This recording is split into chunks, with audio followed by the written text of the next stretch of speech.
ভারতীয় টাকার নোটে মহাত্মা গান্ধীর ছবিটা আমরা ছোটবেলা থেকেই দেখে আসছি, কিন্তু কখনো কি ভেবেছেন ভারতের মতো এত বড় দেশে, যেখানে নেতাজি সুভাষচন্দ্র বসু, স্বামী বিবেকানন্দ, ভগৎ সিং, ডক্টর এপিজে আব্দুল কালাম কিংবা সর্দার বল্লভভাই প্যাটেলের মতো অসংখ্য মহান ব্যক্তিত্ব রয়েছেন, সেখানে শুধুমাত্র গান্ধীজির ছবি কেন টাকার নোটে থাকে? ভারতের টাকা এটা দেশের পরিচয়, ইতিহাস আর বিশ্বাসের প্রতীক। আর সেই কারণেই নোটে এমন একজন ব্যক্তির ছবি রাখা হয় যিনি পুরো দেশকে একসঙ্গে প্রতিনিধিত্ব করতে পারে। মহাত্মা গান্ধীকে জাতির জনক বলা হয়। ভারতের স্বাধীনতা আন্দোলনে তার ভূমিকা ছিল বিশাল। তিনি অহিংসা আর সত্যাগ্রহের মাধ্যমে ব্রিটিশদের বিরুদ্ধে লড়াই করেছিলেন। বিশ্বজুড়ে গান্ধীজি শুধু একজন রাজনৈতিক নেতা নন, বরং শান্তি ও মানবতার প্রতীক হিসেবেও পরিচিত।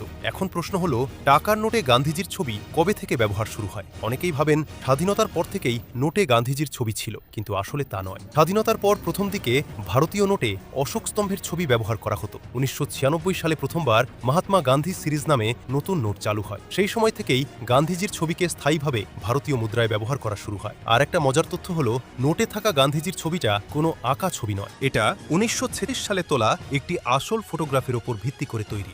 আর আপনি কি মনে করেন, ভারতীয় টাকার নোটে কি শুধুই গান্ধীজির ছবি থাকা উচিত, নাকি অন্য বিপ্লবীদের ছবিও থাকা দরকার? আপনার মতামত অবশ্যই কমেন্টে জানান।